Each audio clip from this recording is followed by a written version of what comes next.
What's happening, guys? What's happening? It's your boy Ward from wardfund.com.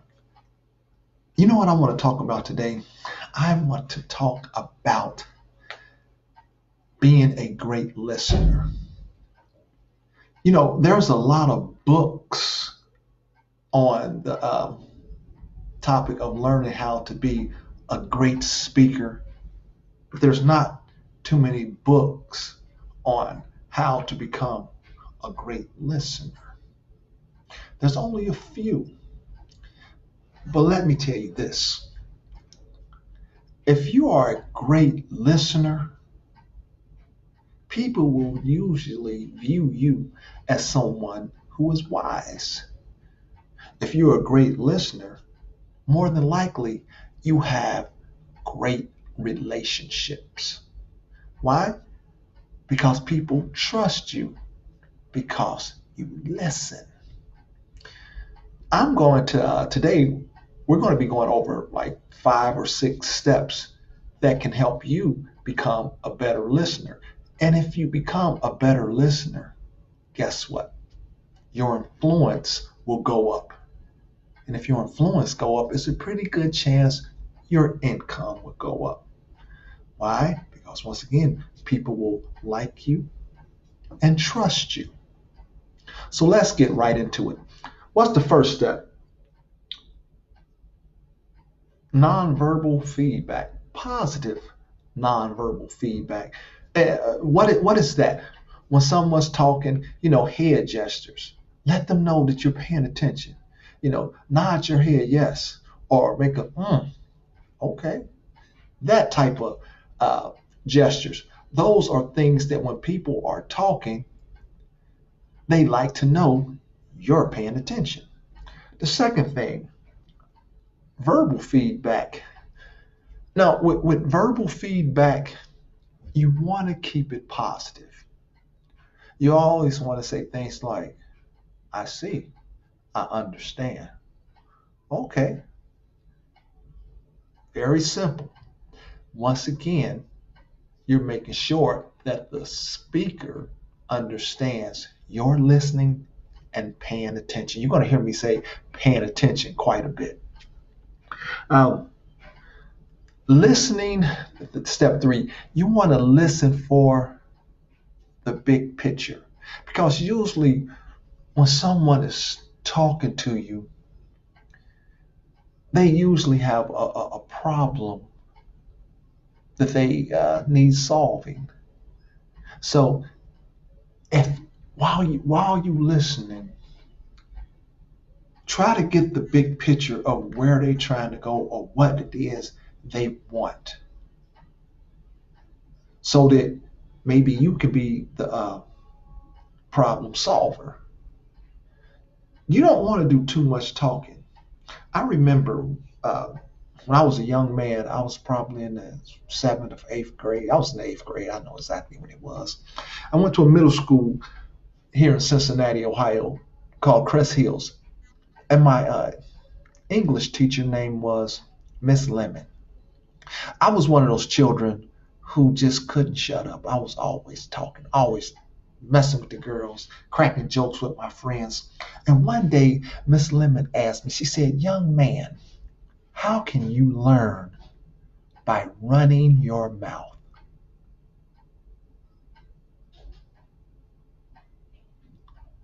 You can't. You can only learn from listening. So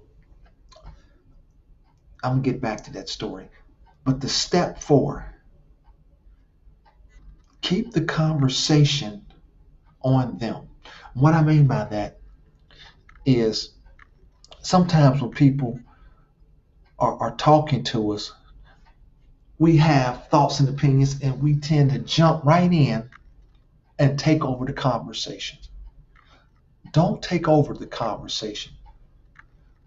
Say a few words and put it right back on them. Say something like, oh, okay, I understand that. I get it. But tell me more about why you did this. Get them to talk more and make sure they're talking about them. Number 5, don't don't be in a rush to interrupt. Don't do that. Let them get their thoughts out. Let them say what they want to say before you reply. And the last one, number 6, is the most important one. Take action. Follow up. Nothing impresses a person more than you following up on what they say. If they say, wow, this is a great book. My favorite book is Think and Grow Rich. If we having a conversation, and I tell you, man, I love Think and Grow Rich. And then a few days later, you come back and tell me, hey, you was right. I went and bought or read Think and Grow Rich. It is a great book. That impresses people. Now back to what I was saying about how can you learn by running your mouth. You can't. And here's the thing. A great listener will go far. I remember when, you guys probably know I'm in the home business industry, and I needed coaching. I wasn't very well at prospecting. I didn't know how to build my brand, so I got a coach. Right? It cost me $300. And do you know, at first I wasn't listening to my coach. I wasn't doing what she told me to do. And because I didn't do what she told me to do, I didn't get the results I was looking for. And I had the audacity to blame her. I felt like, I got shortchanged, right? But I didn't get shortchanged. I did not listen. So if I hadn't realized that I hadn't listened, I would have wasted my money. So what I did, I revisited me and my coach conversation. She actually recorded it for me on Zoom, and sent it to me in an email. So I went back to it.